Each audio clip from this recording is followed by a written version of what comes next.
વડોદરા જિલ્લામાં ચૂંટણી પ્રચાર ગરમાયો છે। મંજુસર ગામે રાજ્યના મુખ્યમંત્રી ભૂપેન્દ્ર પટેલ દ્વારા જંગી જનસભાને સંબોધન કરવામાં આવ્યું હતું।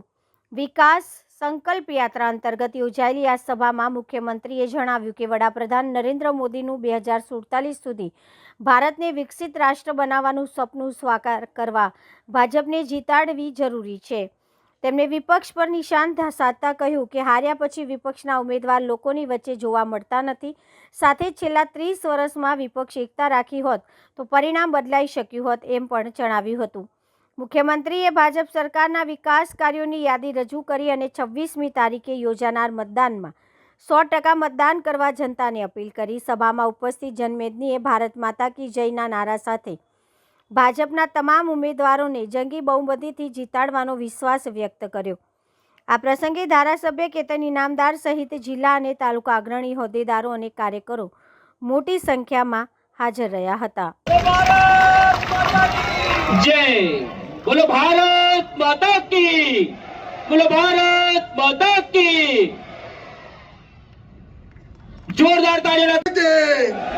વંદે વંદે।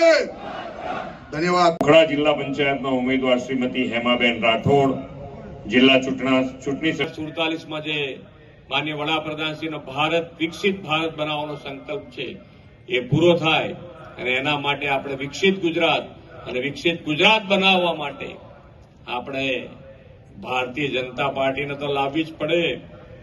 જે પ્રમાણે બીજી એક વાત કહી દઉં, તમને યાદ કરાવી દઉં કે અત્યાર સુધી 30 વર્ષથી ભારતીય જનતા પાર્ટી ઉપર આપ સૌનો ભરોસો રહ્યો છે, જન સમર્થન આપતા આવ્યા છો, પણ આટલી બધા ઇલેક્શન આવ્યા તો વિપક્ષના ઉમેદવાર તો દરેક ઇલેક્શનમાં ઉભા રહેતા હશે ને, તો એ ઉમેદવાર તમારા વચમાં હારી ગયા પછી કોઈએ સેવા માટે તમને પૂછવા આવ્યા હોય, આ 30 વર્ષના ઉમેદવાર કાઢજો, કેટલું મોટું લિસ્ટ થાય, અને એમાંથી કોઈ તમને મળવા ફરી આવ્યું હોય તો મને કહેજો। જનતા જનાર્દનની સેવા કરવા વાળી પાર્ટી એ ભારતીય જનતા પાર્ટી છે। એનો કાર્યકર્તા જ હર હંમેશ જનતાની વચમાં રહીને, પ્રજાજનોની વચમાં રહીને કામ કરવા ટેવાયેલો છે।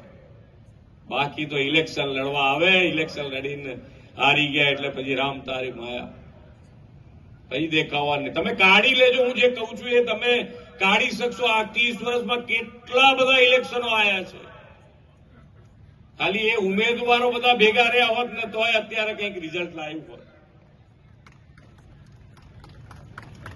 પણ આપણે તો 26મી તારીખે ફરીથી 100% મતદાન તો થવું જ જોઈએ। દરેક જણ જેનું નામ આવતું હોય બધાનું 100% પ્રેસ મીડિયાના માધ્યમથી હું કહું છું કે વિનંતી કરું છું કે દરેક જણે મતાધિકારનો ઉપયોગ કરવો જોઈએ। ગરમીની મોસમ છે, લગ્નની મોસમ છે, પણ છતાંય આપણો મત તો આપવો જ જોઈએ, અચૂક આપવો જોઈએ। અને આપણે બધા જ અહીંયા બેઠેલા તો ભારતીય જનતા પાર્ટીને વોટ આપીએ, બીજાને પણ અપાઈએ, અને 26મી તારીખે આપણા બધા જ ઉમેદવારને એવી જંગી બહુમતીથી જીતાડીએ કે ફરીવાર આપણી સામું કોઈ જોવાની હિંમત ના કરે। એ જ અભ્યર્થના સાથે વિરમું છું। ભારત માતા કી જય, વંદે માતરમ, જય જય ગરવી ગુજરાત।